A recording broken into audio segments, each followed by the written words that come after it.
itu mengenai berpikir kreatif.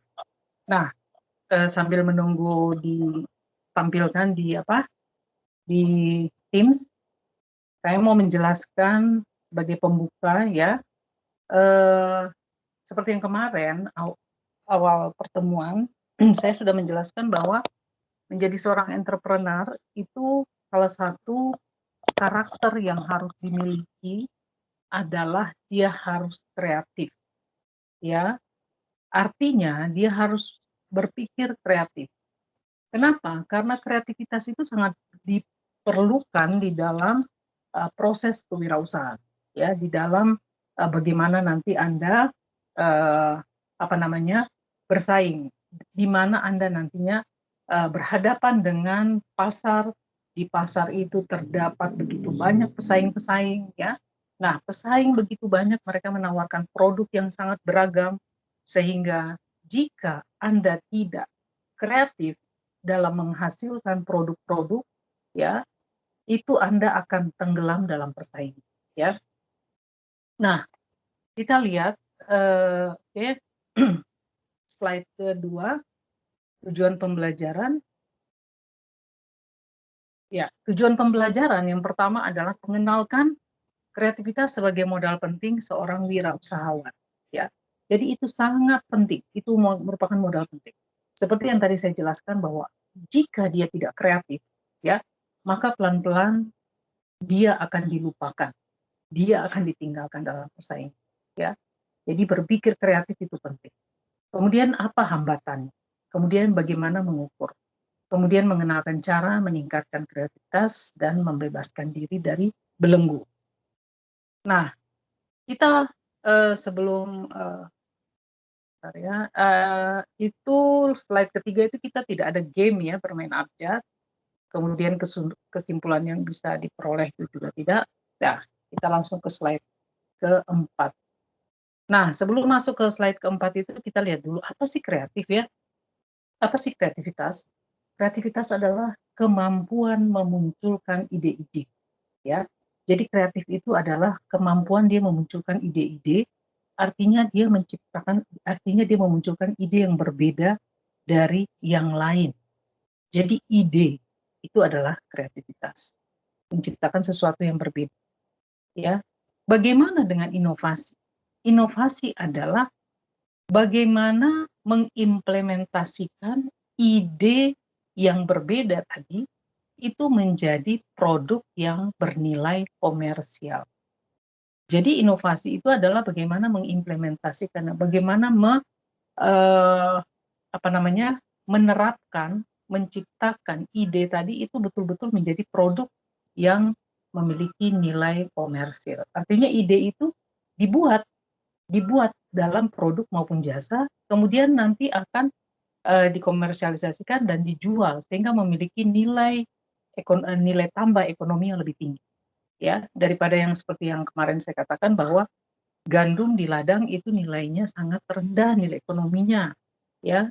Seorang petani kalau dia memanen padi atau gandum, dia taruh di gudang, kemudian nanti diproses lagi sedikit proses, kemudian dia jual. Itu harganya sangat murah, ya. Namun apabila dirubah gandum tadi, yang bahan baku gandum tadi diubah menjadi tepung gandum kemudian dijual ke toko ke konsumen, kemudian konsumen nanti baik industri maupun rumah tangga mengubah tepung gandum itu sesuai kebutuhan mereka, dan apalagi mereka jual dengan membuat berbagai varian makanan, kue-kue, sehingga itu nilai ekonominya jauh lebih tinggi, ya. Nah, kemudian kita lihat ada dua aspek penting dalam kreativitas, ya. Dua aspek penting itu terdiri atas proses dan manusia di dalam kreativitas. Proses yaitu dia berorientasi pada tujuan, ya, yang mana didesain untuk menciptakan solusi dari suatu permasalahan, ya. Ya, jadi saya ulang, aspek penting dalam kreativitas adalah proses dan manusia. Jadi proses yang berorientasi tujuan yang didesain untuk mencapai solusi bagi suatu permasalahan. Orang menjadi kreatif karena dia menghadapi masalah, ya. Contoh misalnya orang yang di PHK. Seorang tenaga kerja yang di PHK, kalau dia orang yang kreatif, dia melihat masalah itu menjadi peluang, ya. Jadi kalau orang yang kreatif itu biasanya dia melihat permasalahan menjadi peluang, ya. Sehingga kalau dia mau merubah hidupnya, berarti dia harus move on. Dia tidak boleh hanya duduk diam di rumah meratapi nasibnya karena dia di PHK. Tapi dia bagaimana harus bangkit, ya. Kemudian dia memiliki semangat, kemudian dia mencari melihat peluang-peluang yang ada, ya. Nah, di sini dikatakan bahwa proses berpikir, bagaimana kalau saya tidak makan nanti? Bagaimana kalau dapat pesangonnya cepat? Kalau pesangonnya nggak dapat uh, dalam bulan itu, ditunda berbulan-bulan. Emang dia mau makan dari mana? Udah nggak digaji, ya, hanya dapat gaji terakhir. Udah gitu udah, ya, masih nunggu jawaban kapan pesangon dikasih. Nah, hal ini yang mengakibatkan bahwa proses kreativitas itu adalah suatu proses. Manusia adalah sumber daya yang menentukan solusi bagi hidup dia sendiri. Dia yang mengambil suatu keputusan. Jadi keputusan itu bisa berhasil atau tidak berhasil, keluar dari kegagalan dia, itu adalah dia sendiri. Ya, jadi tidak bisa kita hanya berharap kepada nanti perusahaan yang akan ngertiin kita udah di PHK, saya udah di PHK, kemudian perusahaan harus memahami saya, ngertiin saya, nggak bisa, ya, nggak bisa. Anda lihat banyak bagaimana orang berbondong-bondong demo, bakar ban, menyandra manajemen yang merusak-rusak semua fasilitas di pabrik karena menuntut. Nah, itu tidak bisa seperti itu. Nah, kemudian kita lihat hambatan dalam kreativitas, ya. Hambatan dalam kreativitas itu adalah yang pertama, yaitu adalah mengenai dia persepsi, ya, persepsi. Nah, hambatan persepsi ini adalah dia menyangkut beberapa hal, ya, yaitu menyangkut pola pikir yang stereotip, ya, pola pikir yang stereotip. Maksudnya apa? Pola pikir yang stereotip itu adalah misalnya Anda menumpang pesawat, ya. Kemudian pesawat itu tiba-tiba dia mendarat darurat, ya, karena ada masalah teknis, dia mendarat darurat di gurun pasir. Nah, kalau Anda misalnya satu-satunya penumpang yang selamat, ya, Anda harus menggunakan apa saja yang ada di dalam pesawat itu untuk bertahan hidup, ya. Nah, sampai akhirnya tim SAR menemukan Anda. Kalau Anda memang bisa membuat suatu kode, ya, atau apa, ya, Anda nyalakan api, asap, sehingga Anda bisa dilihat dari udara, ya, namanya padang pasir, di tengah padang pasir gurun begitu, siapa, ya, kehidupan juga jarang, ya. Nah, kemudian kalau misalnya di dekat Anda tuh ada senter, ya, secara stereotip, ya, senter itu adalah untuk alat penerang, ya, untuk digunakan untuk mencari apa di dalam kegelapan lah, gitu, ya, atau dia memberi sinyal. Nah, sebenarnya kalau hanya cara berpikir stereotip kita melihat senter adalah alat penerang, berarti ya hanya untuk alat penerang, gitu loh. Namun sebenarnya kalau senter itu bisa juga dimanfaatkan lebih dari yang distereotipkan selama ini, yaitu apa? Baterainya itu bisa digunakan membuat api misalnya. Jadi dari satu senter Anda bedah itu, ya, itu bisa dibuat api. Selongsongnya bisa dimanfaatkan untuk apa? Misalnya menampung air, minum ke padang gurun. Ya kan, apa namanya tuh, air yang ada, ya, yang Anda bawa pada saat penerbangan itu kan pasti akan habis, ya. Kita nggak tahu kapan datang pertolongan. bisa aja berminggu-minggu. Ya syukur-syukur besok, tapi apakah pasti besok gitu kan? Nah, jadi baterai bisa dipakai buat api selongsong untuk menampung air minum. Kalau apa? Malam hari di gurun itu kan dingin, siang baru panas terik ya. Nah, sehingga kemudian reflektornya bisa dipakai untuk membuat sinyal SOS, itu pertolongan di siang hari. Ya, untuk mendapatkan pertolongan itu dia siang hari bisa. Nah, stereotip mengabaikan pandangan Anda yang menyatakan bahwa ketika Anda memandang suatu objek itu berdasarkan fungsinya saja, itu adalah menjadi penghambat, ya, hambatan dalam persepsian. Ya, misalnya Anda katakan misalnya ada suatu apa ya, misalnya dari negara tertentu, Anda katakan, oh di sana penduduknya begini begini begini misalnya, ya, atau cuaca misalnya, cuaca mendung, udah pasti hujan. Siapa bilang? Ya, sering kadang-kadang mendung, apa ya, agak gelap gitu, mendung, langit, apa namanya, awannya itu agak agak menghitam, tiba-tiba muncul matahari terik.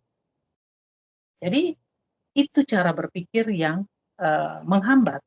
Yang kedua adalah eh, terlalu banyak atau terlalu sedikit informasi, ya.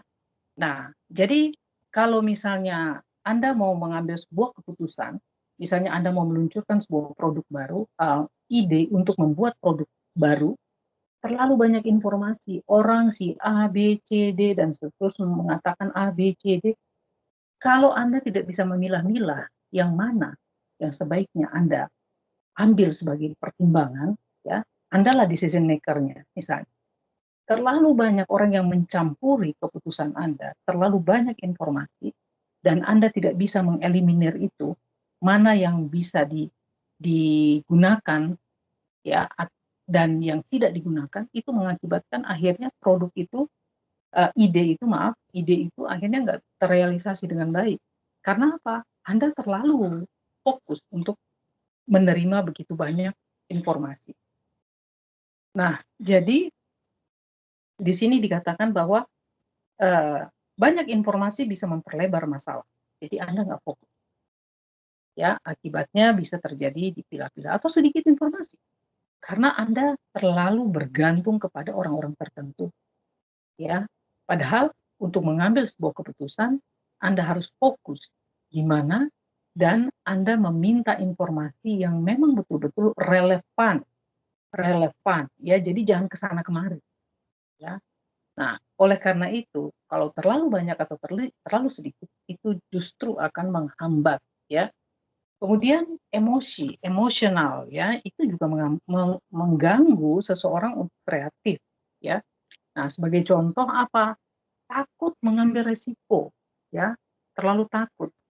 Nah, jadi kalau misalnya contoh lah ya di kelas disuruh menjawab satu satu pertanyaan atau satu soal disuruh mengerjakan, ya. Kalau di Kalau online begini kan ya pastilah Anda akan saya suruh untuk memposting hasil pekerjaan Anda supaya kita bahas sama-sama. Itu kadang-kadang ada juga yang mengatakan, maaf Bu, saya belum, atau saya nggak ngerti, atau saya apa ya macam-macam seperti itu. Nah itu bukan begitu. Nah jadi kenapa? Itu diakibatkan karena pengalaman secara kultural, ya. Itu di masa anak-anak atau mungkin pada saat Anda sekolah dulu ketika Anda melakukan kesalahan menjawab di kelas, guru ya itu akan memberikan apa namanya punishment, ya, atau mungkin ada statement atau kata-kata yang membuat Anda jadi takut melakukan kesalahan. Padahal kesalahan itu wajar, ya. Jadi harus merubah mindsetnya bahwa eh, ketika kita belajar, ya, untuk hal-hal yang kecil lah, ketika kita belajar, kita harus eh, belajar itu hal yang lumrah kalau melakukan kesalahan, tapi sangat tidak lumrah kalau kesalahan itu sering terjadi.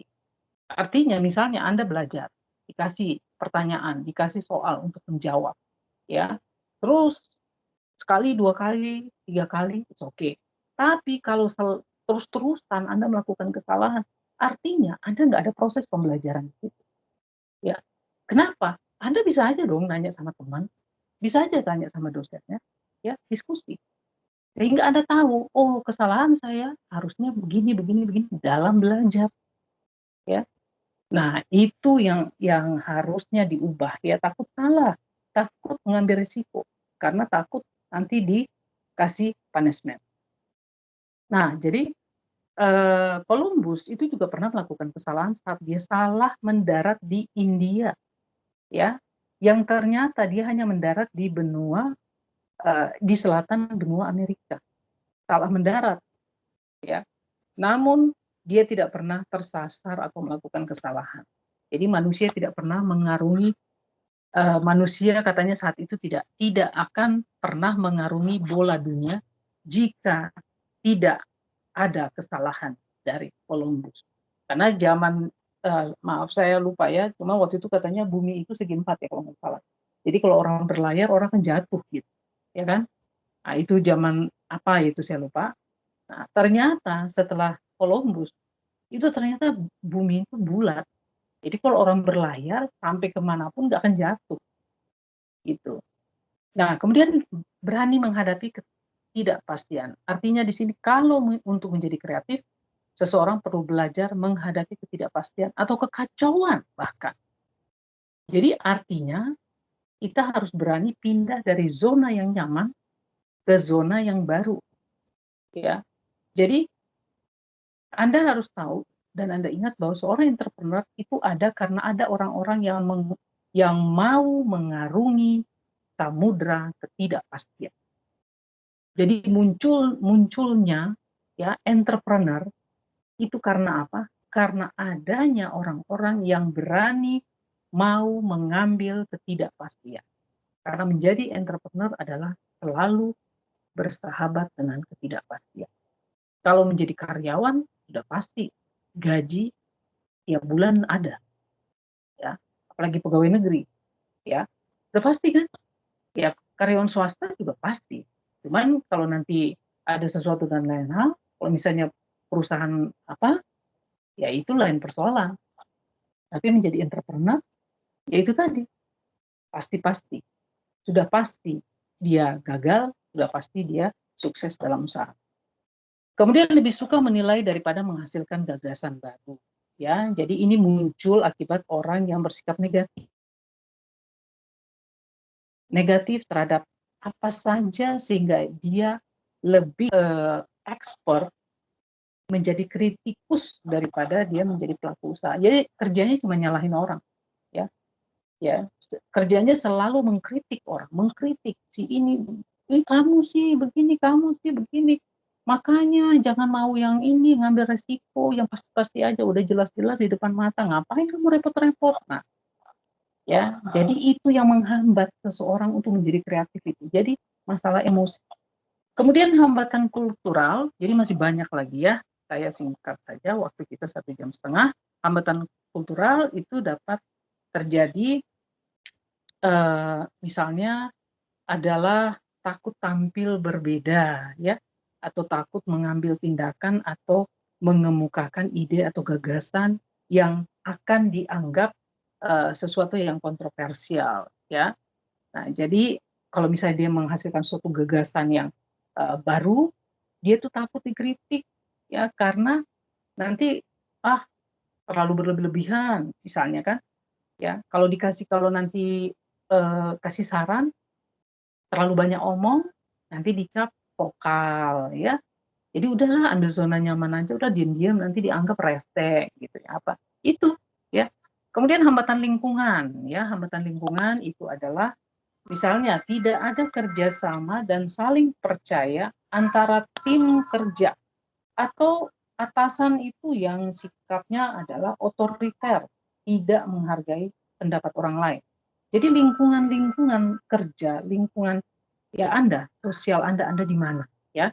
Nah, kemudian ada lagi misalnya gangguan rutin ya, gangguan rutin misalnya telepon. Ya, tamu yang tidak ada putus-putusnya datang terus, kemudian ruang kerja yang banyak sekali orang tuh biasanya suka ngumpul, ketawa ketiwi, ya. Ya ada aja gitu ya. Kalau ada yang kerja, ada aja cara dia untuk datang, ngajak ngobrol. Nah, itu gimana orang bisa bisa kerja, bisa fokus. Orang yang kreatif itu butuh waktu yang tenang, suasana yang tenang. Seperti Anda lihat, J.K. Rowling itu pengarang, apa namanya? Dia pengarang ya, bukan penulis. J.K. Rowling ini adalah dia penulis buku Harry Potter. Dia sampai menyelesaikan satu serinya Harry Potter yang kalau nggak salah ya, yang terakhir ya, itu dia sampai harus mengungsi ke sebuah kastil. Ada kastil apa gitu ya, saya lupa. Pokoknya tempat peristirahatan lah gitu. Dia harus harus tenang gitu, harus tenang, suasana yang tenang sehingga ide-ide dia itu keluar. Ya, jadi orang kreatif itu memang nggak bisa dalam suasana yang misalnya kamu harus menghasilkan ide-ide begini, produk apa nih perusahaan kami membutuhkan ide-ide kamu, kemudian kamu begini-begini diatur, atur, atur, atur dengan suasana yang semua serba harus cepat, ya. Dalam tekanan itu nggak bisa. Ya, coba itu ingat ya, ketika Anda duduk santai ya, duduk santai misalnya lagi jalan-jalan atau di rumah aja, tiba-tiba muncul ide, misalnya apa, sesuatu yang Anda sama sekali nggak terpikirkan, tapi muncul aja tiba-tiba. Nah, itu adalah terjadi ketika fungsi otak kanan Anda yang bekerja. Otak kanan itu adalah imajinasi, hayalan, ya, impian, itu otak kanan, fungsi otak kanan. Tapi kalau otak kiri itu lebih kepada uh, apa namanya, proses matematika, analitik, logikanya. Gitu. Jadi ketika otak kanan yang bekerja, otak kiri melepaskan fungsinya. Ya, jadi ketika Anda misalnya bikin tugas, Anda harus atau Anda bikin buku, ya, Anda menulis nih paragraf per paragraf, apa ya ide buku, apa ya, ini tentang apa ya tema buku saya ya.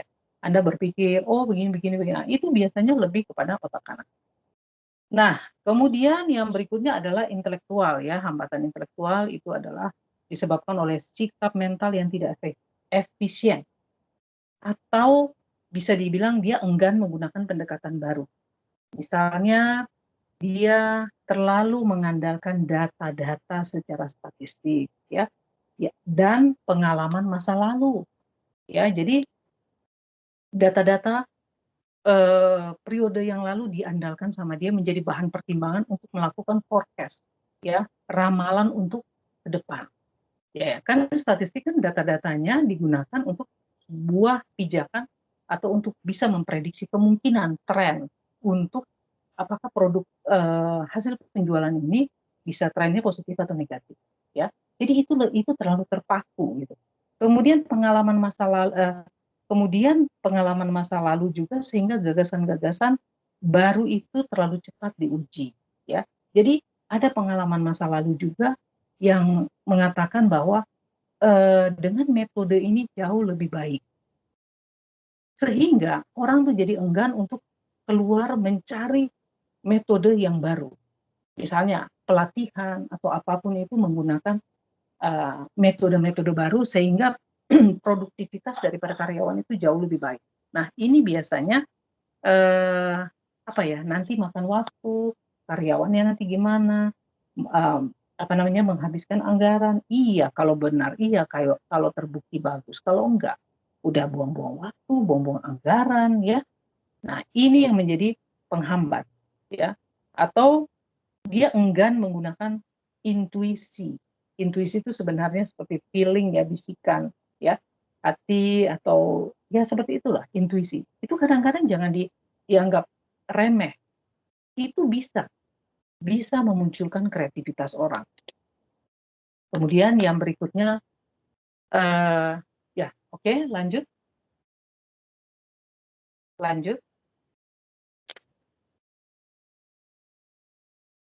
Oke, sebentar. Itu dulu yang tadi.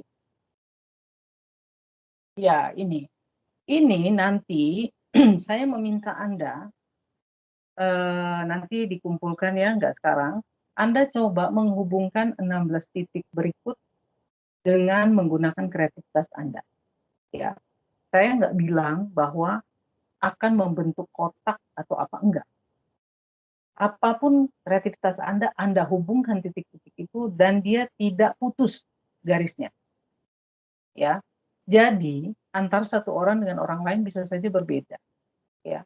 Nah, itu jadi nanti tolong dikumpulkan setelah perkuliahan, ya. Setengah jam lah setelah perkuliahan.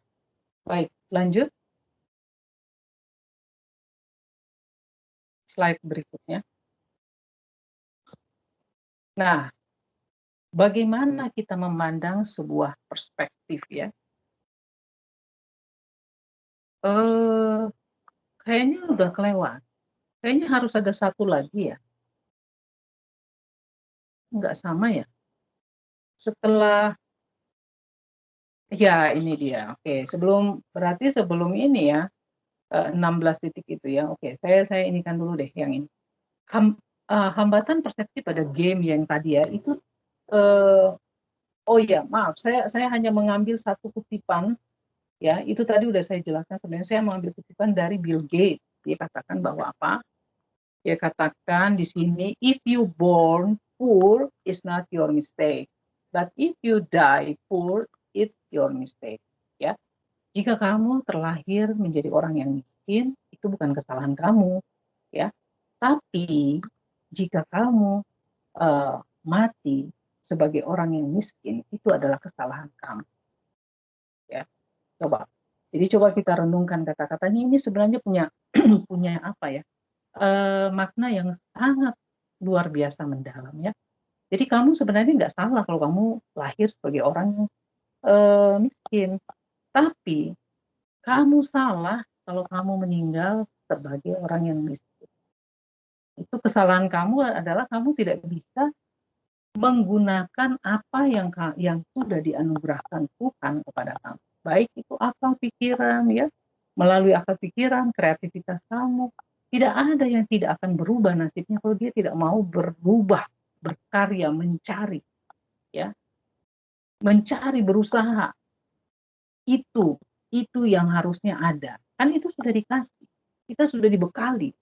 Tapi kita tidak mau memanfaatkan bekal talenta yang sudah dianugerahkan sama kita nggak pakai. Makanya kata si Bill Gates, dia bilang, kalau kamu mati sebagai orang miskin itu kesalahan kamu. Ya, jangan menyesali nasib bahwa saya ini lahir dari keluarga miskin. Nggak boleh, ya. Apapun itu kamu syukuri. Tapi yang sangat disayangkan adalah kamu meninggal sebagai orang miskin. Oke, lanjut. Ya, slide berikutnya. Ya, ini tadi ya. Oke, ya, ini sampai ini stop dulu. Kemudian kita lihat. Nah, ini perspektif. Kalau kita lihat ini sebenarnya gambar siapa ya? Ini sebenarnya gambar siapa ini? Ada yang mau kasih apa? Pendapat? Kalau saya ini melihatnya gambar sebuah wanita, Ya, ini. wanita. Jadi Namanya ini ada Trimides, Bu. oke, ya. Baik. Gimana? Ada ini sebuah gambar wanita yang menghadap ke depan, Bu. Menghadap ke belakang. Kalau kita dari belakang tuh dia menghadap ke samping, Bu. Ada matanya, Bu, di tengah-tengah. Oke, Matanya baik. terus ada hidungnya. Biasanya ada dagunya gitu, Bu. Dia lagi memalingkan wajahnya gitu. Oke, baik. Ada lagi satu lagi yang lain? Ayo, ayo kita lagi belajar untuk mengutarakan pendapat, menjadi orang yang kreatif, jangan terbelenggu dengan takut salah, ya.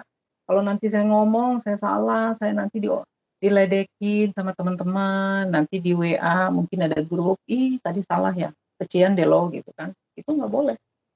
Kita tidak boleh mengomentari orang kalau dia salah, ya.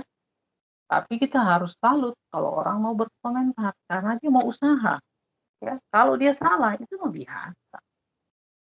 Ya, jadi jangan kita melemahkan teman, tapi bagaimana kita memberikan semangat. Itulah teman yang baik, ya kan? Oke, satu lagi, siapa? Satu lagi yang mau kasih pendapat. tentang gambar tersebut? Tadi wanita muda, kata Trimedes. Ada yang selain wanita muda? Mungkin?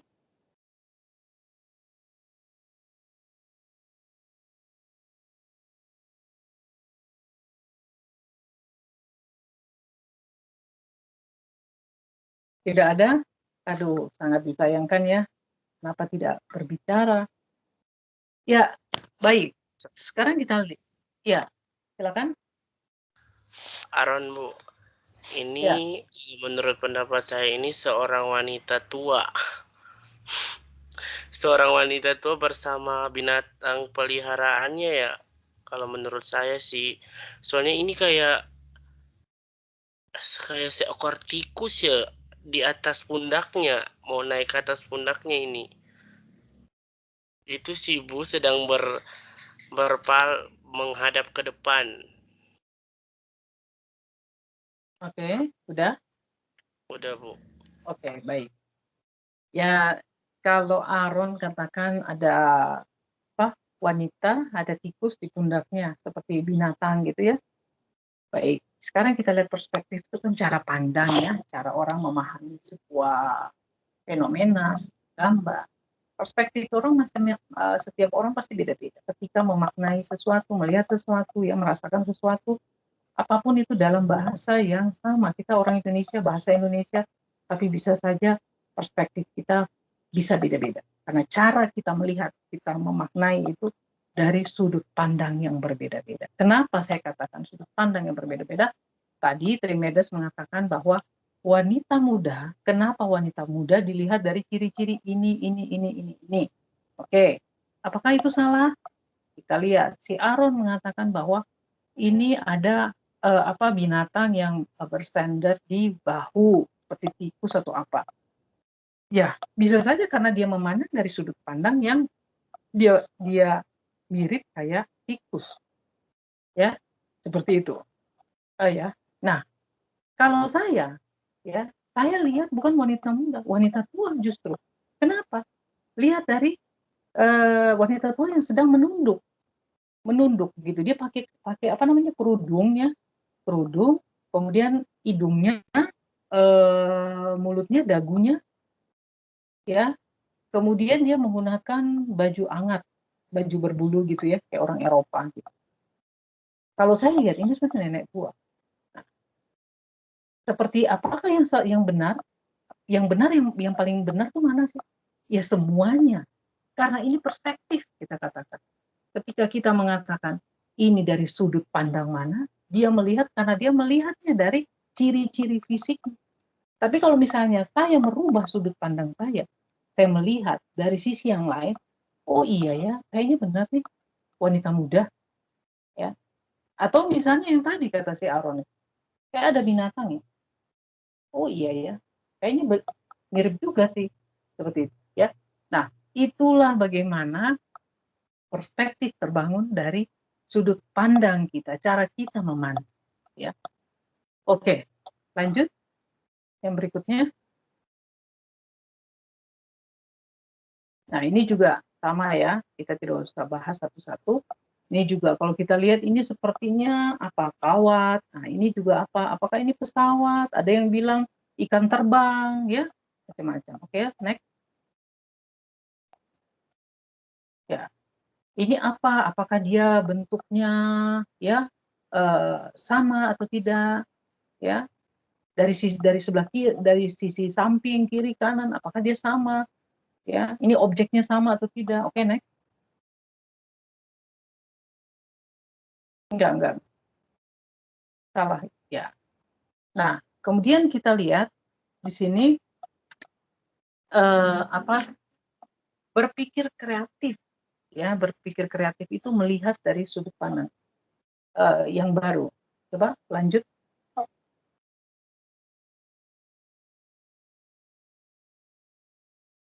Ya, melihat dari sudut pandang yang baru ya. Saya ada gambar, ya, oke. Melihat dari sudut pandang yang baru, dia katakan begini. Sebenarnya masalah yang kita hadapi itu sebenarnya katanya nggak berubah, ya. dari kapan-kapan masalah kita biasanya itu lagi apa? Misalnya, nanti yang udah kerja, ya udah nanti bangun kerja bayar tagihan. Tagihannya tuh, oh itu lagi apa? Bayar air, listrik, ya. Kemudian beli pulsa, beli kebutuhan sehari-hari, ya, transportasi, roti, segala macam itu lagi. Dan harganya makin mahal. Nah, jadi masalah yang kita hadapi itu tidak berubah, tapi yang paling penting adalah kita harus ubah cara kita dalam memandang masalah. Ya. Jadi kalau kita mau berubah cara pandangnya, kita harus melihat masalah itu dari sudut pandang yang berbeda. Contoh misalnya, kalau misalnya Anda tidak lulus di salah satu mata kuliah, katakanlah misalnya kewirausahaan misalnya, Anda sudah ambil pertama kali, kemudian Anda dapat C misalnya. Anda ambil karena Anda mau dapat A, dapatnya C plus misalnya. Jadi Anda katakan, kayaknya kok apa ya, percuma banget ya, saya C jadi C plus, kayaknya nggak ngulang tuh, gitu ya. Atau misalnya Anda dapat B, Anda mau dapat A, tapi akhirnya Anda dapat C, itu adalah kegagalan yang bagi Anda itu berat banget. Nah, kalau kita memandang dari sudut pandang, apakah itu kegagalan yang membuat orang jadi frustrasi? Banyak kan orang gagal, frustrasi, depresi. Akhirnya apa? Harus berurusan dengan dokter jiwa. Ya, harus minum obat teratur dan lain sebagainya. Karena dia nggak bisa nerima. Ya. Nah, kalau sudut pandang kita ubah menjadi kegagalan, masalah itu adalah keberhasilan yang tertunda. Bahwa hidup ini gagal itu biasa. Itu biasa. Seperti apa contohnya? Anda pasti masih ingat ya, Thomas Alva Edison itu dia menciptakan lampu pijar itu karena dia lihat ibunya menjahit menggunakan lampu teplok, ya, itu tahun 1800. Dia kasihan lihat ibunya menjahit gelap-gelap ya, tahun segitu kan orang kemana-mana mungkin pakai obor, pakai lampu itu ya, minyak gitu ya. Nah, akhirnya dia melakukan eksperimen. Eksperimennya itu bukan 1, 10, 15, 30, 40 kali, 100 kali, enggak. 900-an kali dengan peralatan seadanya di tahun segitu. Anda bisa bayangkan kalau dia misalnya give up di sekian ratus tadi, katakan setelah dia berhasil itu di 990, dia di 989 misalnya, dia give up di situ. Ya mungkin orang lain gitu loh, bukan dia, dan mungkin waktunya jauh lebih lama lagi.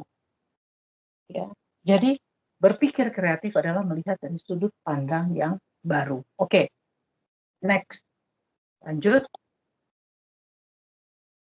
Bukan lagi sebelumnya.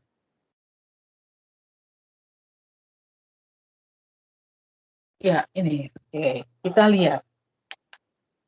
Ini kebetulan saya tidak minta Anda menggambar ya. Kalau di kelas biasanya saya minta Anda menggambar ya. Nah, kalau saya di kelas biasanya saya katakan gini, coba Anda menggambar pemandangan.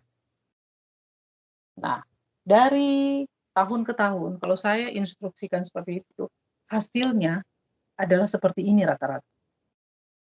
Yaitu apa? Ada sawah, ada gunung, ada petani yang memanen sawah, padi.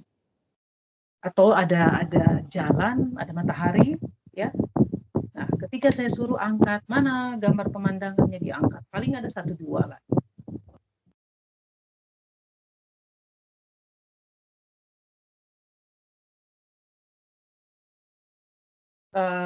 Halo, suara saya kedengaran? Iya, Bu. Ya, sebentar ya, 2 menit, bentar ya. Oke, Bu. Ada telepon masuk, saya mau kasih tahu dulu sebentar.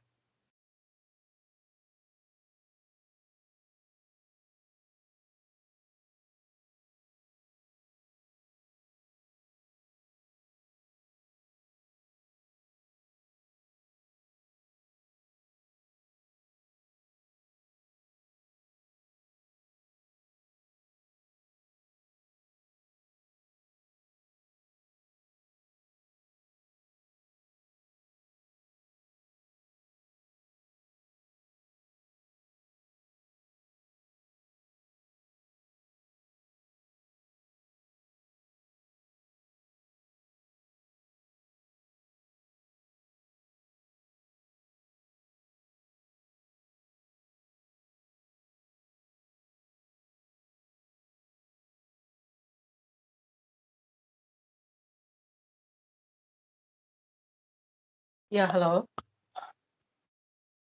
Ya, baik. Saya lanjut lagi. Jadi kalau saya di kelas, saya pasti akan minta mahasiswa untuk menggambar pemandangan. Nah, dari yang digambar itu mungkin hanya 2% yang gambar berbeda dari pemandangan sawah ini. Yaitu apa? Ya pemandangan. Mungkin nanti ada di kelas, dia gambar ada papan tulis, ada gambar kursi meja, ya, ada orang, terus atau di luar gedung, ya, di luar gedung kelas perkuliahan dia gambar. Nah, jadi artinya apa di sini?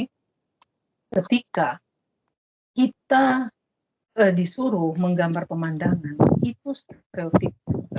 Jadi terjadi karena pengalaman masa lalu ketika Anda masih SD. Dibilang sama ibu guru, anak-anak gambar pemandangannya, gambar pemandangan. Pemandangannya itu apa? Pemandangannya itu yaitu ada sawah, ada gunung, ada matahari, ada jalan, ada mobil. Itu yang paling umum. Kalau mau ditanya jujur, apakah saya seperti itu? Itu masih ada dalam pikiran saya sampai detik. Ya, kalau misalnya nanti ditanya ke saya, tolong gambar pemandangan, yang ada dalam pikiran saya itu persis pemandangan itu. Ada gunung, sawah, ada jalan, ada matahari, ada mobil. Saya juga bingung, kok bisa begitu ya? Itulah yang tertanam di masa waktu saya sekolah dulu, SD dulu. Ya, guru saya itu kalau bilang gambar pemandangan, ya teman-teman saya gambar itu semua. Ya, nah jadi sekarang kita harus berubah cara mindset kita harus berubah. Pemandangan itu bukan hanya pemandangan yang seperti ini, yang di layar ini. Pemandangan itu apa yang ada di hadapan Anda itu adalah pemandangan. Anda mau lihat itu jendela, mau lihat taman di rumah Anda sekarang ini. Kalau Anda di rumah, kalau Anda lagi di di meja makan, Anda gambar tuh meja makan. Entah ada lauk pauknya, Anda gambar lauk pauknya, gitu ya. Itu jadi harus dirubah itu. Pemandangan tidak harus ada sawah, ada gunung, ya. Oke, next, lanjut.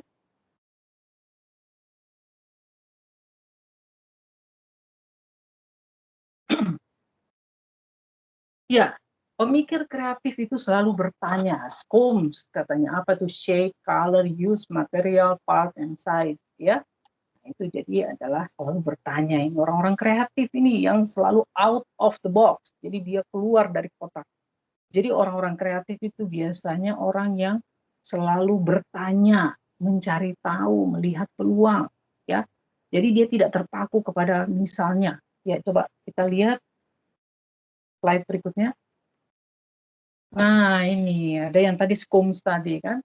Anda lihat di sini ada semangka. Semangka itu bentuknya bahkan ada yang bentuk hati, ya. Ada yang bentuk kotak. Kita di sini masih jarang nih bentuk kayak begini. Tapi di Jepang sana itu banyak dan mahal. Kenapa sampai dibikin-bikin sampai bentuknya seperti itu? Yaitu tadi, salah satunya yang kotak itu supaya mempermudah pengemasan pada saat pengiriman. Jadi enggak makan tempat. Kalau dia bentuknya bulat itu akan makan tempat. Nah, ini dia lebih teratur, tertata rapi, ya. Nah, pertanyaan saya, kok bentuknya begitu? Emang bibitnya begitu? Ya, ada yang mau jawab? Apakah mungkin ada rekayasa genetik ya tanaman ya diciptakan, ada yang baru nih? Coba, ada yang mau jawab? Saya, Bu. Ya, Timedes lagi ya? Iya. Ya, silakan. Saya pernah lihat, Bu, kalau di TikTok ya, Bu. Jadi ada tutorial cara buat itu, Bu. Semangka yang saya tadi kan sempat nyinggung semangka kotak, semangka hati gitu kan, Bu. Nah, jadi mereka itu pada saat kan semangka itu kan semakin lama kan semakin membesar ya, Bu, ya, kalau kita nanam buah tersebut kan. Nah, pada saat ditanam itu dia langsung pada saat kecil itu dia dimasukin ke dalam bentukan gitu Bu, misalnya bentukan kotak atau bentukan love gitu Bu. Nanti besarnya seperti gitu Bu. Nanti udah padat sampai ke bentukan itu, nanti dibuka bentukan itu. Kayak gitu Bu. Saya pernah lihat prosesnya. Ya, baik. Jadi ada bibit semangka yang bentuknya hati dan kotak, ada ya. Jadi dia disiapkan dalam satu wadah, ya. Jadi buahnya itu dalam satu wadah. Jadi ketika dia besar mengikuti wadahnya, ya. Nah, itu di Jepang dan itu setahu saya sih mahal ya, mahal. Nah, kemudian kita lihat lagi apa sih itu? Itu ada teh celup. Teh celup itu nggak harus apa yang kotak yang seperti bag gitu ya, kotak apa namanya ya. Itu nggak harus, ada bentuknya macam-macam, ada seperti kapal selam ya. Ada lagi apa itu? Seperti ada yang dikaitkan gitu ya. Seperti apa itu saya nggak terlalu jelas lah bentuknya itu ya, yang sebelah kiri bawah ya. Jadi berbagai macam bentuk. Jadi nggak harus terpaku dengan bentuk yang konvensional. Nah, selain itu ada juga rak buku. Rak bukunya itu bentuknya unik sekali, ya. Bisa orang duduk di situ, ya. Kemudian bukunya juga ditata dengan apa ya, model yang berbeda sekali, ya. Bentuknya sangat futuristik sekali, ya. Jadi ini adalah hasil daripada kreativitas. Jadi dia memang betul-betul out of the box. Rak buku itu bukan hanya dipajangkan apa namanya papan, ya papan kemudian ada rak-rak begitu, enggak, ya. Nah ini juga bisa menjadi apa namanya model, ya, kemudian menghemat juga tempat dan bisa dimanfaatkan untuk duduk, ya, santai sambil membaca. Oke, lanjut.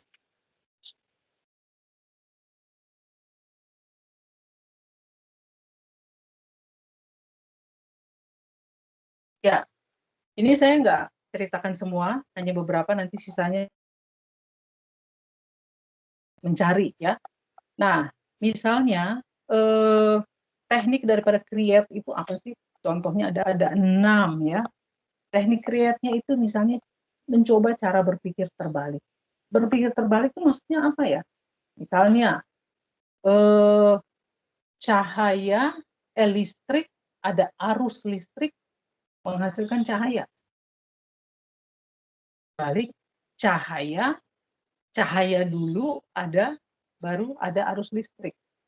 Ya, itulah cara-cara orang yang kreatif, cara berpikir terbalik. Akibatnya muncul apa? Energi surya, ya, atau panel-panel surya.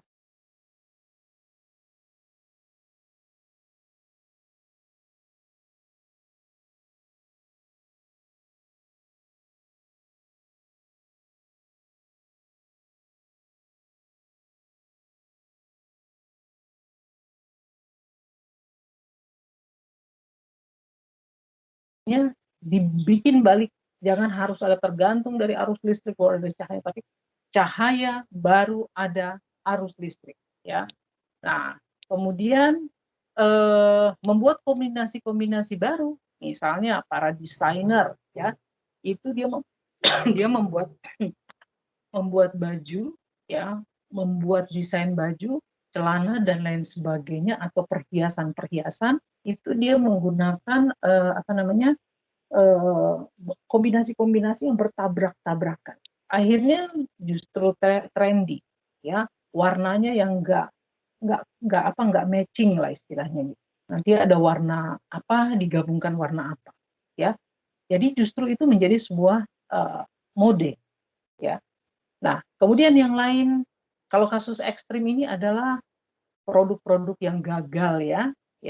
Nah, coba nanti Anda cari apa menggunakan input yang random, membuat eliminasi, menggunakan alternatif dan kasus ekstrim. Kasus ekstrim itu seperti apa? Itu banyak apa namanya hasil-hasil kreativitas yang gagal di pasar, ya. Temuan-temuan ya produk-produk yang hasil kreativitas tapi tidak tapi gagal diterima di pasar. Oke, lanjut. Nah, kemudian teknik visual thinking yaitu sketching, imagining, dan drawing. Jadi ATM lah ya prinsipnya ya. Di situ kita bisa lihat Anda mengamati, melihat. Ya, yang pertama Anda berimajinasi dulu. Maaf. Anda melihat dulu, kemudian Anda berimajinasi, ya. Anda membayangkan, kemudian Anda menggambar. Ya, itu biasanya hasil kreativitas itu adalah bisa saja tiba-tiba kita timbul ide, atau hasilnya tiba-tiba hasilnya adalah kita mengamati, melihat tanpa sengaja ataupun sengaja kita lihat, kemudian kita membayangkan, kenapa nggak begini ya? Kemudian kita gambar. Nah, di sini lihat ada kemasan cemilan ya, kerupuk keripik ya.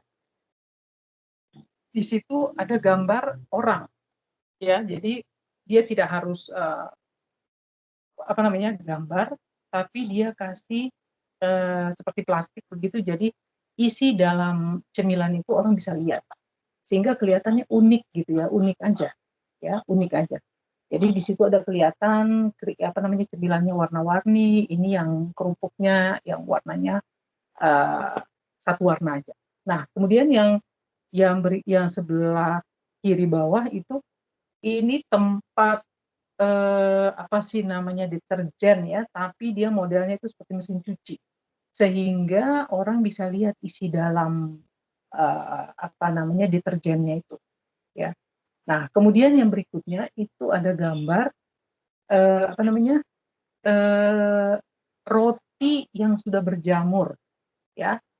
Nah, ini sesuatu yang kok dia jualan roti berjamur ya, kan bahaya ya kan, tapi ini menjadi ide kreatif gitu, menjadi sebuah kemasan yang unik.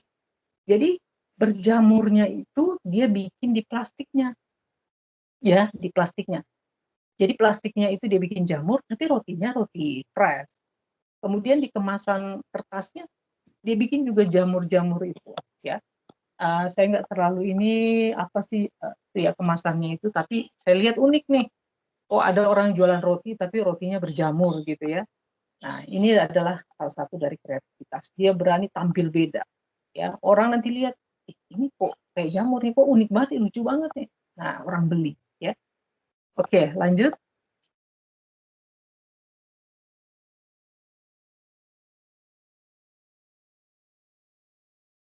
Ya, kemudian kita lihat lagi, yaitu masih ya, teh celup ya. Nah, ini tidak harus ada gambar-gambar orang ya. Kemudian paper bag ya. Di situ, sebelumnya. Ya, itu ada teh celup ya. Kemudian ada juga teh celup juga di sebelah kanannya, kanan atas. Itu tapi gambarnya dia pakai seperti gantungan baju ya, gantungan baju di dalam kemasan ya. Kemudian ada paper bag, di situ ada dia kasih plastik gitu ya, sehingga transparan lah gitu ya. Saya nggak tahu itu plastik atau apa, transparan, tapi bisa kelihatan tuh belanjaan. Kemudian ada gelas. Gelas itu mungkin ini salah satu kemasan dari produk Coca-Cola ya. Nah, jadi minuman Coca-Cola dia buat sedemikian rupa. Jadi ketika ada isinya warnanya warna Coca-Cola, warna warna yang biasanya warna Coca-Cola ya. Kemudian ketika habis kelihatan ya, kosong itu. Jadi botolnya seolah-olah botolnya kosong ya, bentuk botol gitu ya. Jadi kreatif sekali ini. Oke. Kemudian lanjut. Nah, ini juga kita lihat salah satu buku yang terlaris ya, Whatever You Think the Opposite. Jadi ketika apapun yang kamu pikirkan, pikirkanlah yang sebaliknya. Jadi orang-orang yang kreatif itu selalu di out of the box, memikirkan sesuatu yang berbeda dari orang-orang biasanya. Nah, idenya itu muncul macam-macam ya, seperti yang tadi sebelumnya. Ini ada juga yang warna mie ya, mie-nya itu kan biasanya warna kuning, nanti dikasih warna hijau, ada warna ungu ya.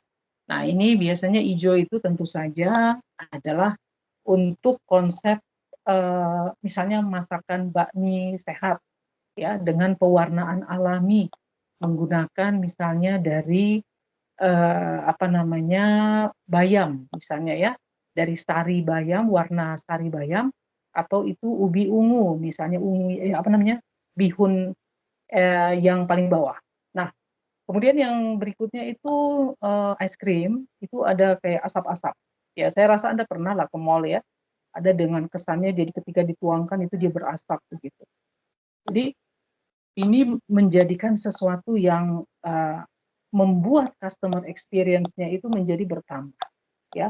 Jadi bagaimana cara pelayanan, produk yang ditampilkan itu semua membuat daya tarik, ya, bagi konsumen. Selalu aja konsumen itu ditantang untuk mencoba sesuatu yang baru, ya.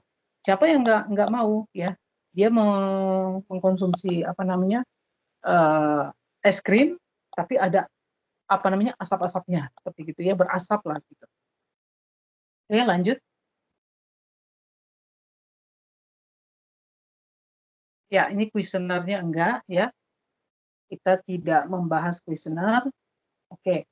Kemudian tips dalam meningkatkan kreativitas adalah dikatakan tingkatkan penggunaan otak kanan Anda.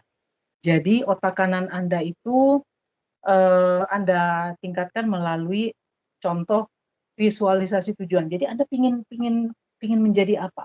Visualisasikan itu, Anda gambarkan dalam benak Anda, muncul gambar dalam pikiran Anda ingin jadi apa? Anda ingin jadi pengusaha sukses. Bayangkanlah seorang pengusaha sukses yang baik, ya, yang berhasil, yang baik dan menjadi berkat bagi orang lain.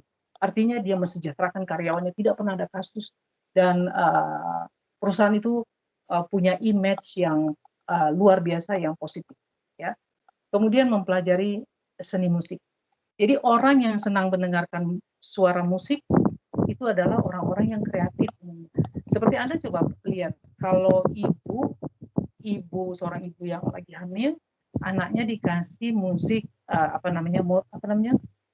Mozart ya kalau nggak salah ya. Nah itu nanti bisa lebih pintar dia, anaknya pintar. Musik ini ya, klasik ya. Nah katanya itu ada pengaruh ya. Jadi antara anak dengan ibu itu tentu saja dia ada ininya, ketika ibu mendengarkan, suasana hati ibunya senang, terbawa, ada tenang, tentram, anaknya bisa berdampak, ya. Nah, Anda juga seperti itu, melatih, ya. Kemudian olahraga, katanya jalan kaki tanpa alas. Jadi ada, ya jangan juga Anda jalan di jalan yang nanti ada paku sama belingnya ya, Anda udah tahu jelas itu tempatnya yang aman gitu ya. Nah, kemudian kenali hambatan kreativitas Anda dan lakukan rencana untuk mengeliminir hambatan itu apa? Misalnya pergaulan teman-teman Anda yang menghambat kreativitas, ya, yang teman-teman yang tidak mensupport Anda, ya, yang selalu menentang Anda ketika Anda mau belajar misalnya, terlalu ya sering inilah, yuk kita jalan-jalan atau apa ya, tapi tidak membangun Anda secara positif kepada apa yang sedang Anda lakukan untuk masa depan Anda. Nah itu maksud saya. Jadi begini, Anda boleh bergaul, menikmati masa muda Anda, boleh, tapi ingat, hidup harus meletakkan prioritas. Ya, jadi orang yang sukses adalah orang yang mampu membedakan antara prioritas dan bukan prioritas. Itu adalah orang yang sukses. Ya, jadi ketika Anda sekarang masih kuliah, Anda lagi belajar, Anda prioritaskan. Yaitu waktu Anda adalah untuk belajar semaksimal mungkin supaya Anda bisa cepat selesai dan mencari apa yang Anda inginkan dalam hidup Anda. Kalau Anda mau bekerja, silakan. Saya nggak pernah bilang bahwa kalau Anda nanti jadi sarjana, Anda tidak boleh bekerja. Saya nggak ada bilang begitu. Tapi kalau nanti Anda mau bekerja, bekerja. Tapi ingat, ya, bekerja itu secara teori di dalam entrepreneur itu adalah solusi jangka pendek. Namun solusi jangka panjang, jadilah pengusaha dan ciptakan lapangan pekerjaan bagi orang lain. Artinya Anda sejahtera dan Anda mensejahterakan orang lain. Kemudian biasakan berpikir berbeda, yaitu out of the box. Ya, cara berpikir yang berbeda apa? Seperti itu tadi, melihat sesuatu yang berbeda, ciptakanlah ide-ide yang berbeda. Seperti tadi saya sudah tunjukkan produk-produk yang tidak harus konvensional. Teh celup harus bentuknya begini, ya, tempat untuk deterjen dan lain sebagainya, itu banyak sekali. Dan kalau Anda memang berniat untuk membuka bisnis untuk satu bidang yang Anda sukai, yang Anda cintai, Anda sudah bisa mulai sekarang mencari-cari, ya. Nah, dia katakan, tahukah Anda bahwa 90% pebisnis offline, maksud saya offline, gagal berbisnis di dunia online. Kenapa? Karena mereka tidak tahu, tidak mau belajar, tidak mau mencari tahu belantara bisnis dunia online itu seperti apa. Karena apa? Ikut-ikutan. Oh, lagi keren nih bisnis online. Tapi mereka harus belajar. Belajar apa? Mereka harus cari tahu. Ya, bisnis online itu apa sih yang harus dilakukan, tahapan-tahapannya, bagaimana kelemahan, kekurangan atau kelemahan, kebaikannya dan lain sebagainya. Itu harus Anda pelajari. Jadi jangan ujuk-ujuknya lagi bagus nih bisnis online di tengah pandemi, sebelum pandemi dan pandemi, itu kemudian Anda langsung terjun. Tapi semua harus ada mentor Anda, guru Anda. Belajarlah dari orang-orang yang sudah punya pengalaman. Ya, seperti kemarin kami pengabdian masyarakat ke salah satu gereja, ya, itu juga kami undang ada mahasiswa yang memang dia sudah melakukan bisnis online, ya. Dia secara teknis operasionalnya dia lebih tahu ini cara bukanya gini-gini. Saya sama itu sama teman yang lain, Bu Neni, Bu Dekan, ya, Bu Desi, itu kan kita ya tahu bisa kita baca sih bisa ya bisa, tapi kan nggak bisa juga gitu loh kita. Artinya bagaimana tahapan-tahapan dia kan sudah melakukan, dia sudah tahu di lapangan seperti apa. Nah, oleh karena itu kita yang harus belajar dari dia, kita tanya gitu kan. Nah, apalagi nanti jemaatnya nanya, oh nanti begini begini begini. Nah, ternyata nanti di lapangan kan beda yang dia rasakan, ya. Nah, jadi itu harus mencari guru yang memang sudah punya pengalaman. Oke, lanjut.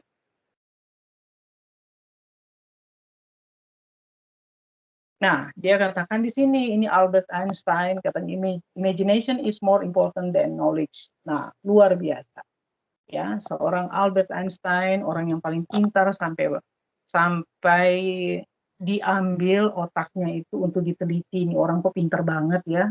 Ya, itu diambil sampai dilihat ternyata volume otaknya itu lebih besar daripada orang pada umumnya. Jadi kemampuan dia, memori dia dalam mengingat jauh lebih ini ya. Jadi imajinasi, ya, angan-angan, mimpi, harapan, keinginan itu lebih penting daripada knowledge. Kenapa sih sampai si Albert Einstein ini ngomongnya gitu? Karena masa depan itu adalah dimiliki oleh orang-orang yang punya, yang mampu berkreativitas melalui imajinasi mereka. Itu juga ada salah satu kutipan dari seorang ibu presiden Amerika. Kalau nggak salah Eleanor Roosevelt ya, dia katakan gitu. Jadi imajinasi adalah milik masa depan. Orang-orang yang memiliki imajinasi yang tinggi adalah memiliki yang memiliki masa depan. Nah, jadi kenapa? Ya itu seperti itu tadi, ya. Seperti siapa namanya tuh Thomas Alva Edison, ya. Bagaimana dengan imajinasi dia? Dia hanya melihat itu ada masalah di depan dia, ibunya nggak bisa dengan maksimal, kasihan kan, menjahit dengan suasana yang masih penerangan, kemudian yang penemu pesawat terbang, Wright bersaudara itu juga, radio ya, radio siapa ya kalau nggak salah Alexander Graham Bell, telepon Alexander Graham Bell, kemudian juga gravitasi. Nah itu juga terjadi karena secara kebetulan, ya. Dia duduk tiba-tiba ada di bawah pohon, dia duduk di bawah pohon, tiba-tiba ada buah apel itu jatuh. Dia bilang kenapa ya setiap harus jatuh ke bawah gitu, kok nggak ke atas? ya kan? Kenapa setiap benda-benda kalau dilemparkan itu harus jatuhnya ke bawah? Kenapa tidak jatuh ke atas? Oh, ternyata setelah apa namanya dipelajari ternyata ada yang disebut dengan gaya gravitasi. Kalau nggak salah siapa sih itunya ya? Ya, jadi dikatakan imajinasi. Jadi jangan kita berhenti berimajinasi, maksimalkan penggunaan otak kanan kita. Nah, seperti itu juga siapa si J.K. Rowling. Bayangkan sampai pada saat tahun berapa itu kekayaannya bahkan melebihi kekayaan Ratu Elizabeth. Ya, kaya dia. Ya itu tahun berapa ya saya lupa. Tapi kok sekarang udah berubah ya. Nah, artinya dengan imajinasi dia itu waktu itu kenapa? Dia duduk temenin anak, dia nunggu anaknya pulang sekolah, kemudian tiba-tiba muncul ide membuat sebuah karakter Harry Potter. Muncul tuh nama ada satu karakter dengan tema cerita seperti ini, bukan nggak langsung ini Harry Potter gitu, tapi ada tema. Oh, ini bagus nih kayaknya bikin ini sama semua nama-nama tokoh-tokoh itu bermunculan. Apakah dia langsung lolos? Tidak, dia masukkan itu ke penerbit tolak semua, nolak semua, sampai pada satu penerbit ujungnya akhirnya menerbitkan buku dia. Ya, jadi prosesnya tuh nggak gampang. Nah, ketika dicetak, diapakan, baru kemudian menjadi viral. Ya, oke, lanjut lagi. Nah, di sini ada apa namanya kutipan, quotation. Kreativitas itu terdiri dari 1% inspirasi. Jadi hanya 1%. 1% aja kreativitas. Anda muncul ide apa? 1% inspirasi. Tapi 99% itu harus kerja keras. Katanya siapa? Thomas Alva Edison, penemu lampu pijar.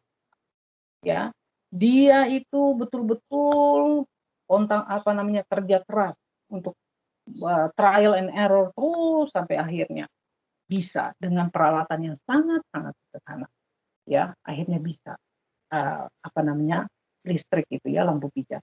Kemudian dikatakan kreativitas itu 90% didapat ya, justru ini dibalik lagi nih. Kreativitas itu 99,9% itu didapat karena memulai, bukan memikirkan. Jadi kalau tadi sudah ada muncul ide 1%, sisanya itu adalah kerja keras. Tapi dikatakan kreativitas yang 1% itu bisa menjadi 99% atau artinya bisa dimaksimalkan karena didapat karena memulai, bukan dipikirkan. Artinya harus dengan kerja keras. Itu sama artinya dengan kutipan di atas. Ya, jadi artinya kreativitas yang hanya 1% itu bisa akhirnya terwujud karena bukan hanya Anda mikir-mikir, menimbang-nimbang, menghayalkan, nanti aja ya, nanti aja, besok, akhirnya hanya angan-angan dan menghilang begitu saja. Besok dulu lagi, timbul lagi inspirasi, gitu lagi ya, kapan ya. Nah, semua itu adalah harus dengan kerja keras. Oke, habis kayaknya ya.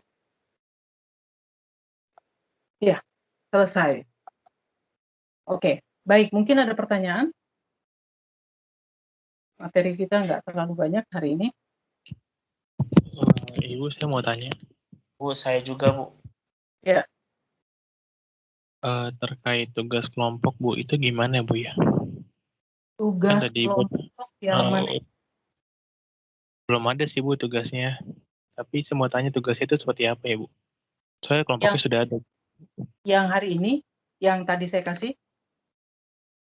Kalau yang tadi kan Ibu kan cuma bilang kita yang menyambungkan titik-titik yang ada 16 itu kan, Bu. Itu pribadi ya, ya. Oke. Kemudian yang satu lagi, pribadinya masih ada satu lagi. Nah, ini selain yang buat menyambungkan 16 titik, yang kedua itu tugas pribadi yang akan dikumpulkan minggu depan jam 1, itu adalah membuat contoh tadi apa ya, itu nomor teknik create ya, di teknik create itu nomor 1, nomor 2, nomor 3, nomor 4, dan nomor 6. Ya, saya ulangi, yang di slide teknik create bisa ditampilkan Trimedes.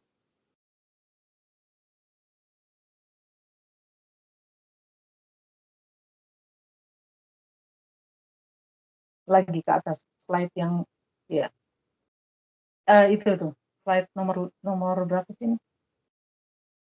Yang di bawah gambar itu, di bawah gambar, ya, itu. Ya. Jadi tugas yang individu itu nomor 1, nomor 2, 3, 4, dan 6. 1, 2, 3, 4, 6. Itu yang individu. Nah, kalau pertanyaan mengenai tugas kelompok, itu adalah kita membuat business plan, ya. Membuat business plan. Jadi nanti seperti apa business plan-nya, itu kan nanti presentasinya di minggu 11, antara minggu 10 atau minggu ke-11. Kita kan sampai 14 kali pertemuan, ya. Nanti begini aja, minggu depan saya kasih ininya ya, secara umumnya aja dulu. Sebenarnya materinya itu harus di setelah UTS. Maaf, bukan. Di pertemuan ke-10 kalau nggak salah. Sebentar ya, antara 10 atau 11 ya. Kalau nggak salah ya, karena ke-8 itu ada. Oke, jadi gini aja deh antisipasinya ya. Karena itu nanti pertemuan ke-10, 11, 12, 13 itu sambil-sambil ya, maksudnya selang-seling ada materi, ada presentasi gitu. Itu nanti saya nanti tolong diingatkan saya melalui ketua kelas, Bu, tolong jangan lupa penjelasan umum tentang business plan. Ya, jadi saya menjelaskan nanti secara umum aja, ya nanti ada outline-nya, kerangkanya itu apa, nanti baru Anda buat. Jadi business plan itu sifatnya adalah Anda mencari ide bisnis, ya mencari ide bisnis. Kemudian nanti Anda presentasi itu. Jadi bentuknya business plan, Anda presentasi, Anda paparkan bagaimana peluang produk itu. Ya, peluang keberhasilan produk itu di pasar kepada saya. Karena saya nanti sebagai investor Anda, saya akan meng-ACC atau tidak meng-ACC adalah bagaimana cara Anda mempertahankan, menjelaskan bahwa produk Anda ini punya potensi pasar. Ya, potensi pasar seperti apa? Nanti harus Anda jelaskan. Ini di pasar ini, siapa pesaingnya, siapa aja, produk Anda produk apa, ya. Nah, kemudian nanti Anda bisa menjelaskan bagaimana prosesnya, produk itu. Ya, kalau itu makanan, prosesnya. Makanan itu entah cemilan atau apa, Anda kasih lihat gambarnya dari proses produksi sampai pada pengemasan. Ya. Kalaupun misalnya Anda tidak membuat, tapi bisa ini baru ini ya, saya maksudnya secara garis besar ya. Saya kalau ya inilah kelemahannya ya. Saya lihat nanti saya diskusi lagi deh sama Pak Buganda ya. Prosesnya ya, proses produksi sampai Anda kemudian menjualnya itu toko Anda bisa olah-olah, misalnya Anda punya toko online. Misalnya atau Anda punya media sosial. Tunjukkan media sosial Anda tuh apa? Apakah itu Facebook, Instagram atau Facebook, Instagram ataupun WhatsApp, ya, ada WhatsApp group atau apa? Anda tunjukkan bahwa Anda sudah memposting produk Anda dan ada tanggapan, ada ya tanggapan lah, atau mereka mau membeli seperti itu, ya. Nah, jadi sifatnya business plan ini adalah bagaimana Anda akan mempertahankan ide bisnis Anda ini. Nah, business plan ini basicnya adalah Anda memang sebenarnya sudah harus ada usaha. Anda kan sifatnya mau pinjam duit nih sama saya. Kalau business plan itu kan orang mempresentasikan untuk mendapatkan sokongan dana untuk pengembangan usaha. Kalau Anda belum punya bisnis, masih baru, Bu, ini usaha saya betul-betul dari nol. Kok dari nol Anda mau pinjam duit, terus gimana caranya? Ya, gimana caranya? Sebab saya percaya duit saya duit saya tuh saya nggak mau, nggak jelas kapan baliknya. Saya takut, ya. Saya takut duit saya ini nggak jelas kapan baliknya, ini saya takut masalahnya. Oleh karena itu saya mau yang pasti-pasti, ya. Jadi yang pasti-pasti adalah Anda harus bisa menjelaskan kepada saya kalau produk Anda itu punya potensi, ya. Jadi jangan nanti Anda pinjam duit dari saya digunakan untuk membiayai semua usaha Anda itu. Membiayai semua, maksudnya duit yang saya kasih adalah bukan untuk pengembangan, tapi untuk membeli peralatan, kan susah itu. Oke?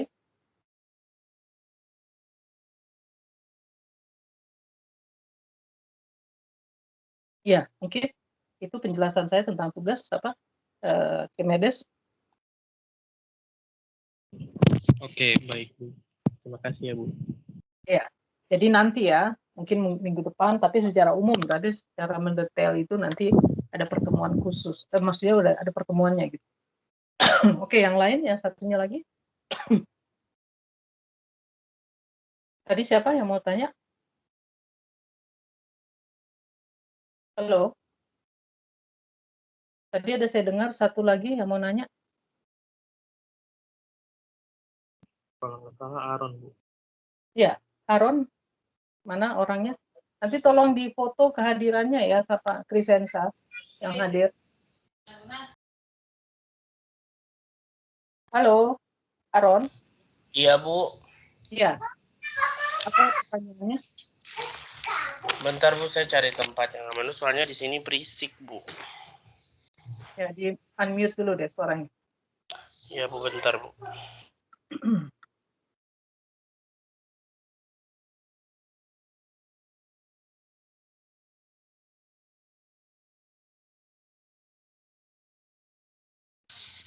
Iya, Bu. Halo, Bu.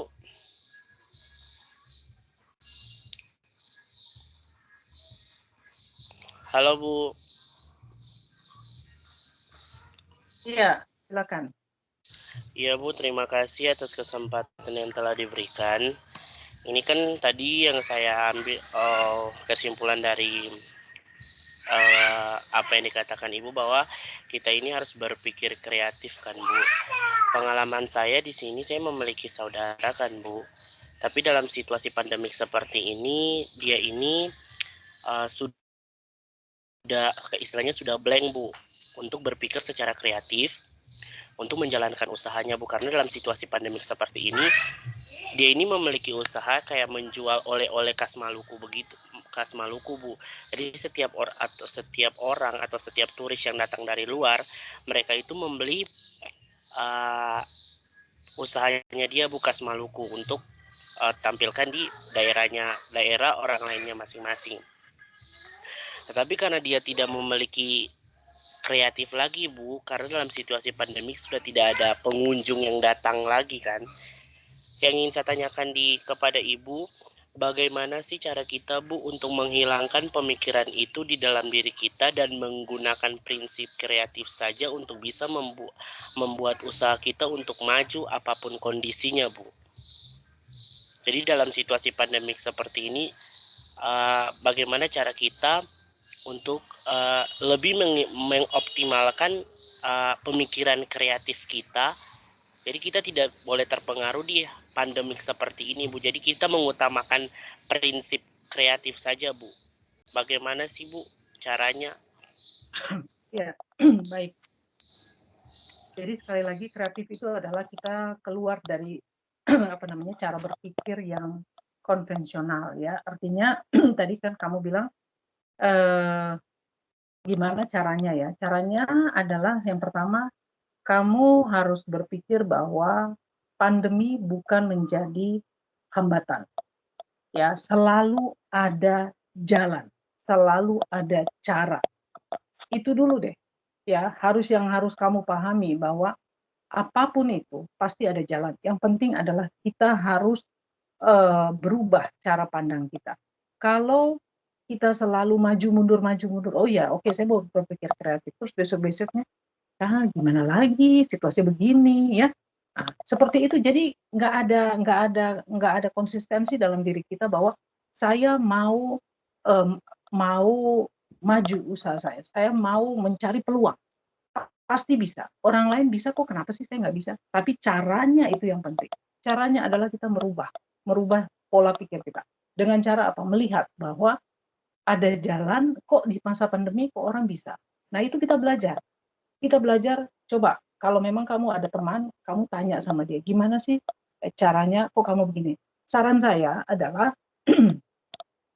coba kamu melihat peluang dengan bisnis online, ya. Karena apa? Bisnis online ini kamu mendaftar di salah satu marketplace, ya, untuk produk-produk tadi apa ya, kerajinan ya, dari Maluku ya, kalau nggak salah makanan atau apa gitu ya. Dan ya itu makanan ya, saya pokoknya cemilan-cemilan lah gitu. Nah, ini sebenarnya menjadi peluang. Kenapa? Karena kalau hanya menunggu ketika pandemi yang pengunjungnya kurang ya, kemudian menunggu orang dari luar, sementara sekarang kan walaupun pemerintah sudah mengatakan bahwa sudah mulai ada apa namanya pelonggaran aktivitas apa yang skala besar sudah mulai diperbolehkan ya, sudah mulai menurun, tapi orang itu masih takut, masih khawatir. Jadi kenapa tidak dimulai dengan cara kamu melihat, membaca peluang dari sisi yang lain. Tidak hanya mengandalkan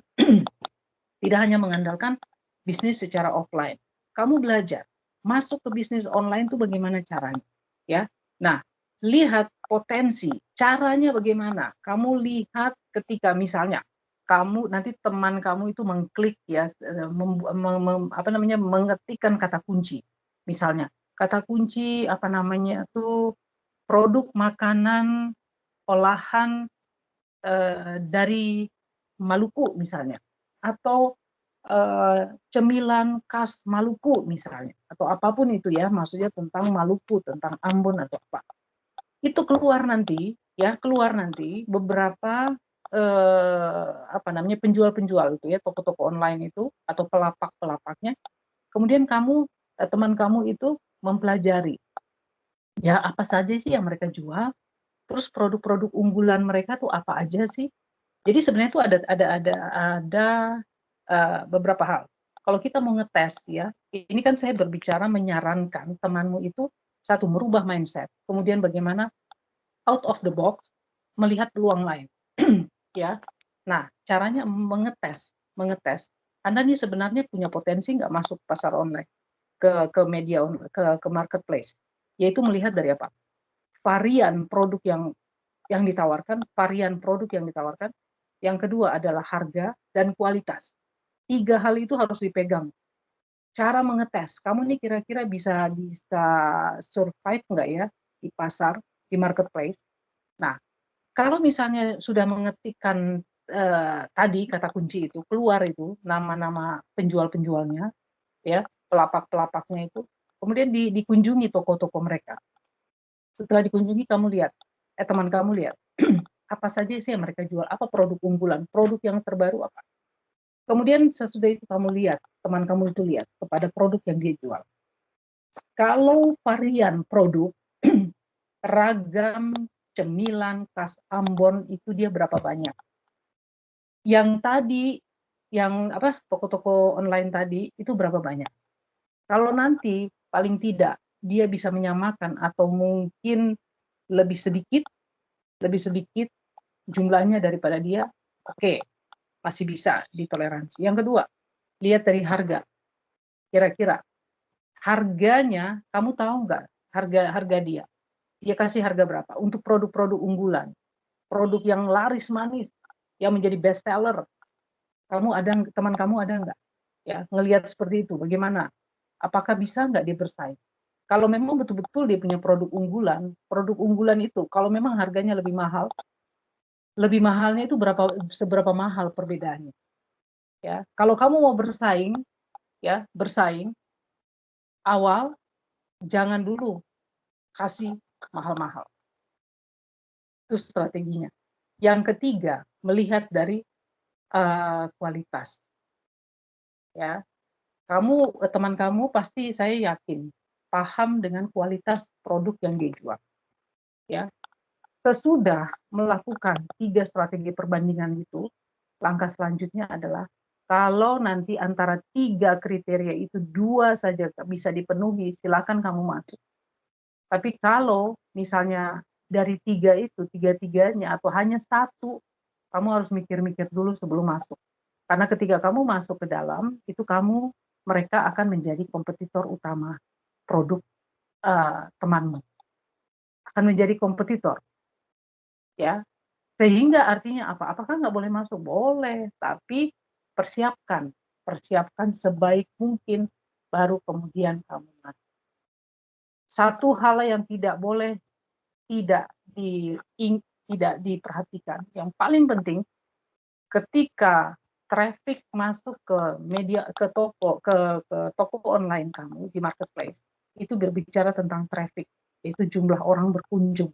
Jumlah orang berkunjung itu tidak juga menjamin bahwa toko online kamu itu akan laris manis.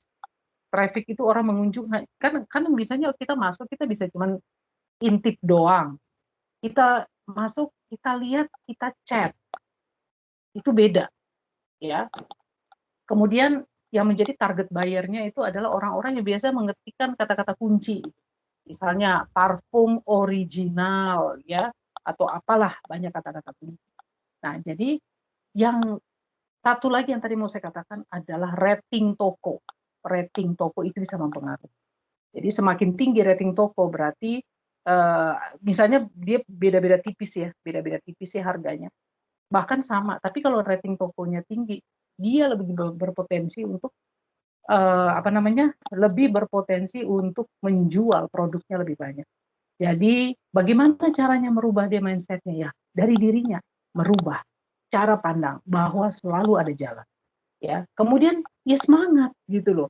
Ya, jangan melihat pandemi ini menjadi tantangan, menjadi masalah, tapi menjadi peluang bahwa saya bisa mencari pasar lain selain offline store saya dengan cara itu tadi masuk.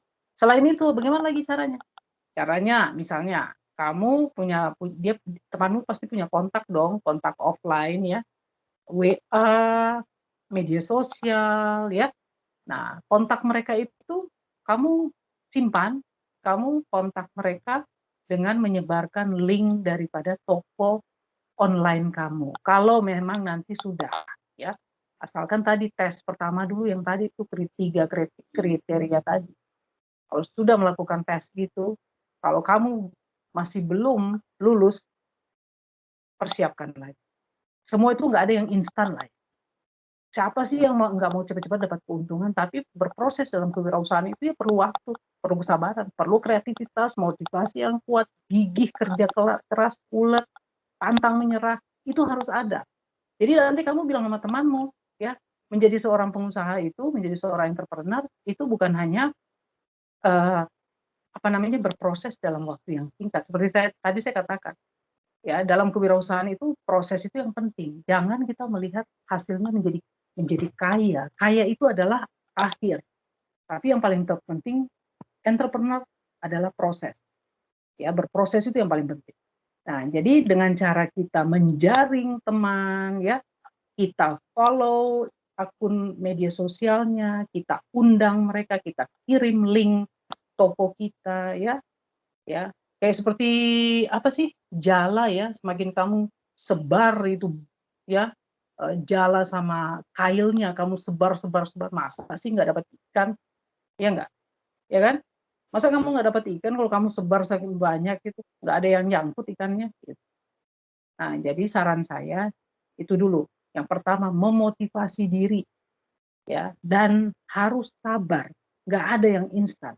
Yang penting motivasi, kerja keras, ya, kemudian pandai melihat peluang, ya. Oke, Aaron? Iya, Bu. Terima kasih ya, Bu. Ya, oke, baik. Saya kira waktunya sudah habis ya. waktunya udah habis 16.30. Baik, nah kita akhiri perkuliahan kita hari ini dan saya minta untuk menutup doa. Ada Ayub Patrickson Siburian, ada hadir? Ayub?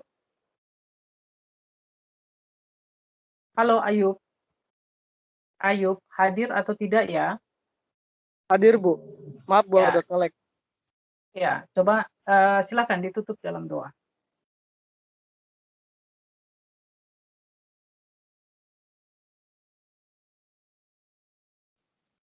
Oke, baik kawan-kawan. Mari kita berdoa. Tuhan Allah Bapa kami